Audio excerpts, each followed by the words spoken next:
Assalamualaikum warahmatullahi wabarakatuh. Selamat pagi anak-anak ibu yang soleh dan soleha. Jumpa lagi dengan Bunda Hami.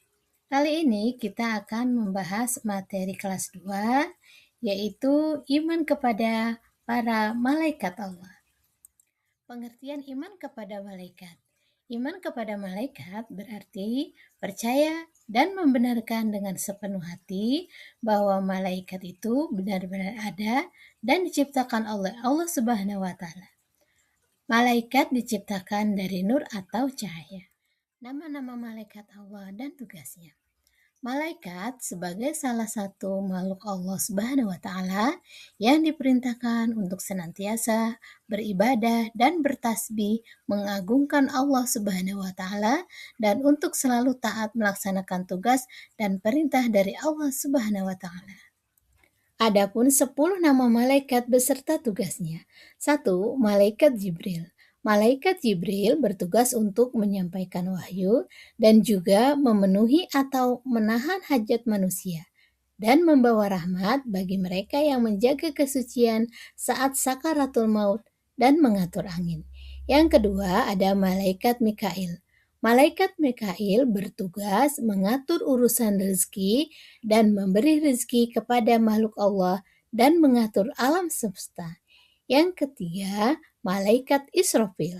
Malaikat Israfil bertugas untuk meniup trompet atau sangkakala pada saat datangnya hari kiamat. Malaikat Israfil juga merupakan malaikat pertama yang akan dibangkitkan pada hari kiamat nanti. Yang keempat, malaikat Israel bertugas untuk mencabut nyawa manusia apabila sudah tiba ajalnya. Malaikat ini akan mencatat serta menghapus nama manusia saat lahir dan mati. Yang kelima yaitu malaikat mungkar. Malaikat mungkar menanyakan manusia di alam barzah atau alam kubur, yaitu pada saat manusia akan dikuburkan. Yang keenam ada malaikat nakir. Malaikat nakir ini bertugas untuk memberi sanksi atau siksa di dalam kubur. Tugasnya bersama dengan malaikat mungkar. Selanjutnya ada malaikat rokib. Malaikat rokib bertugas mencatat amal dan perbuatan baik manusia. Contohnya, jika manusia melakukan ibadah sholat, maka akan dicatat amalnya oleh malaikat rokib. Yang kedelapan, ada malaikat atid. Malaikat atid ini bertugas mencatat setiap amal dan perbuatan buruk yang dilakukan oleh manusia. Malaikat atid biasanya bekerja sama dengan malaikat rokib. Yang kesembilan ada malaikat malik. Malaikat malik bertugas menjaga pintu neraka. Ia bersifat keras dan tidak mempunyai rasa belas kasihan kepada seluruh penghuni neraka. Yang ke-10 ada malaikat Ridwan. Malaikat Ridwan bertugas menjaga dan mengawasi pintu surga. Malaikat Ridwan juga bertugas menyambut semua hamba Allah yang akan masuk ke dalam surga. Selanjutnya ada sifat-sifat malaikat. Pertama, selalu taat dan tidak pernah menentang perintah Allah Subhanahu wa taala. Yang kedua, tidak berjenis kelamin, tidak laki-laki ataupun perempuan. Yang ketiga, tidak butuh makan, minum, dan tidur. Yang keempat, malaikat tidak mempunyai hawa nafsu. Yang kelima, selalu bertasbih dan beribadah kepada Allah Subhanahu wa taala. Yang keenam, dapat menjelma berbagai bentuk sesuai dengan kehendak Allah Subhanahu wa taala. Yang ketujuh, selalu benar dan tidak pernah bohong.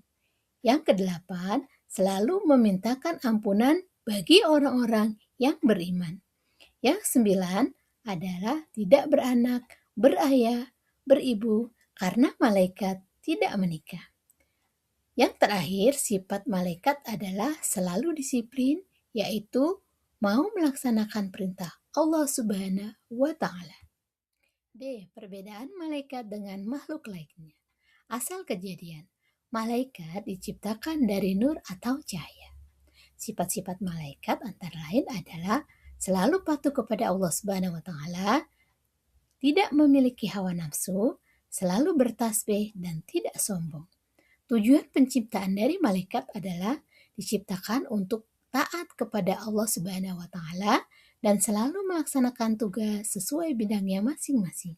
Selanjutnya, manusia. Asal kejadian manusia diciptakan dari saripati tanah. Kemudian sifat-sifat manusia adalah memiliki hawa nafsu dan akal, mampu mengendalikan dirinya dari perbuatan yang dilarang Allah Subhanahu wa taala. Yang terakhir adalah bagi yang tidak mampu menjaga imannya bisa terjerumus ke dalam jurang kehancuran. Kemudian tujuan diciptakan manusia adalah manusia diciptakan untuk bertasbih dan beribadah hanya kepada Allah Subhanahu wa taala. C. Jin, iblis, dan setan. Asal kejadian jin, iblis, dan setan diciptakan dari api.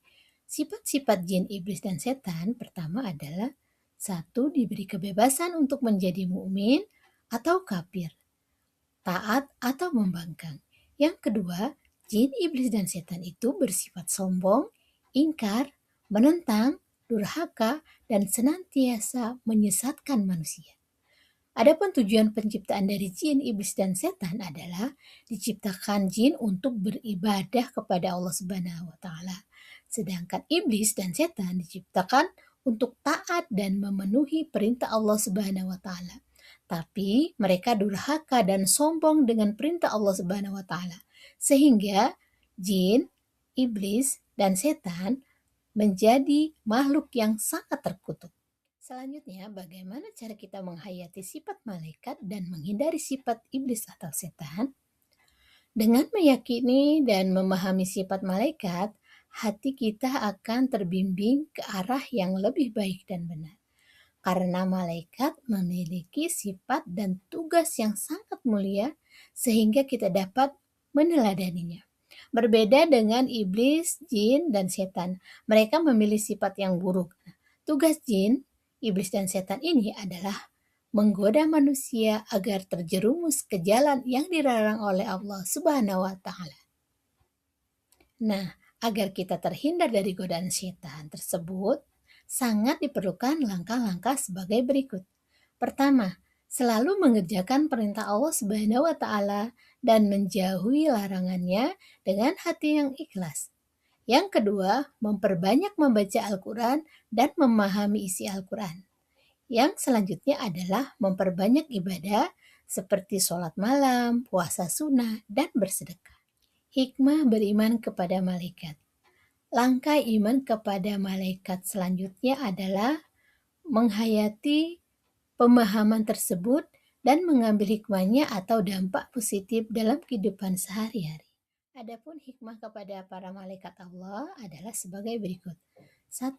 Sebagai bukti keimanan seseorang. 2. Menyadarkan kita akan kebersihan, keagungan, dan kekuasaan Allah Subhanahu wa taala. 3. Dengan mengetahui sifat, keadaan, dan tugas-tugas malaikat akan menambah keimanan dalam hati manusia. Yang keempat, akan timbul rasa tenang dan aman pada diri orang mukmin. Yang kelima, akan menambah rasa cinta mereka karena mereka melaksanakan ibadah dengan sempurna dan memohonkan ampunan orang mukmin.